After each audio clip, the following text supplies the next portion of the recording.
Gaffer, what a win here at Wycombe. What's your assessment of that game? Yeah, pretty good win, Johnny, to be fair. First half I thought was a little bit of... They were better than us, I felt, in the first half. I think we needed to liven up a little bit at half-time.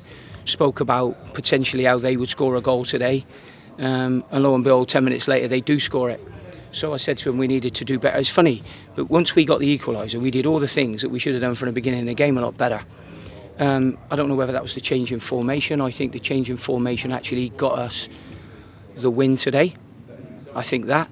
But you're worried about when you do it that everything's going to work. So I was mindful of that, but I thought, you know, once we got the equaliser, I thought the change was worth the risk today, and thankfully it worked, and we ended up getting the penalty, and then Luke tucks it away nice. So yeah, we're delighted that we're going away with 3 points at a very difficult venue. You mentioned the change of formation. Alongside that, you also made some very attacking substitutions. So it may have been worth a risk. Risk paid off. You really went for it today. Yeah, well, to be honest, I go for it most of the time. It's just dependent on what degree I go for it. You know, sometimes you have to try and go for a calculated win, and sometimes you can go all in. I just wanted to get that all in. Sometimes it works and sometimes it doesn't.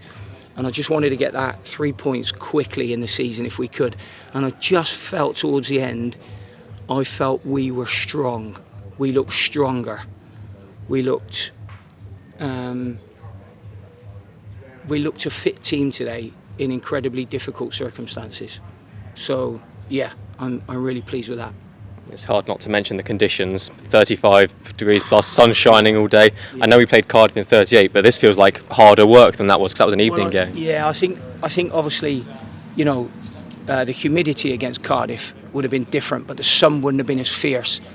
I think really when we're looking at this, and maybe if there's something in the future, when we know that we're getting prolonged heat waves like this, and the players are going to have to go out and play in it, and it is dangerous, no matter what we talk about, it's dangerous. And I think we should look at that and maybe just put the kick-off back.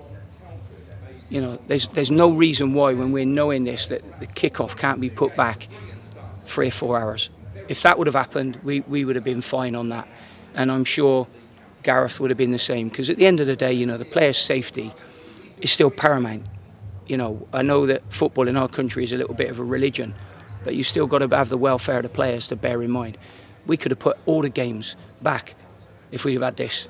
Could have put them all back 2 or 3 hours. No real big deal with that. So then what happens is they're not warming up. You know what happens when you go on holiday? Everybody says stay out of the midday sun, don't they? From 12 till 3. So what we've got is we've got players out there warming up at 1:30, and then they finally leave the pitch at 5 o'clock. So what we're doing is we're like toasting them at the highest point. So maybe that could be looked at, I would think. Our first goal, Pennington, great header, ever reliable. You must have been pleased to see that one go in. Yeah, no, I'm pleased to see any goal go in. It doesn't matter who scores them. But yeah, you know, we've worked a lot on long throws because we think we're dangerous from them. And I think what happens now, having Che Dunkley and Tom Flanagan, people will get attracted to them, and then Pennington pops up at the far post. It's funny, I just said to him, from when he headed it, I didn't know whether it was going in or whether it was going to loop over. And I was actually looking at his reaction to find out whether it was going to go in or not, because I didn't know it had gone in until it actually hit the net. But Pennell was off. So I just said to him, I knew it was a goal once I seen you off. So yeah, great header by him. And our second goal, Tom Bayliss does very well to get his body to the right side of the defender, win the penalty, and Luke Leahy, ice in the veins. Great finish. Yeah, I mean, Tom didn't start today because I thought it might be one of them ding-dong games. And I thought it might be better bringing Tom into it and starting to be a little bit more solid, because there would be some aerial threats coming from Wycombe today. So we didn't start with Tom, but I thought he made a really good contribution when he came on. Marco pulled off a lot of great saves. I know it's his job, but it's another example today of how good he is at his job. I think he's made 2 or 3. No, I don't think he made a lot. I'm just trying to think of them. A couple of them are routine ones that are in and around him, but you know, I signed Marco because I wanted to get away from the scenario of us having a lone goalkeeper all the time, and I think he's been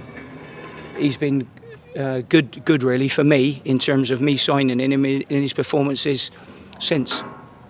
And then just finally, a win on Tuesday, win today. How happy are you to have that momentum going into 2 very tough fixtures? Yeah, they're really tough, and I'll be even happier, Johnny, when I can get in that dressing room now, because you've kept me out here far too long. So I'll see you later. See you later, Gaffer.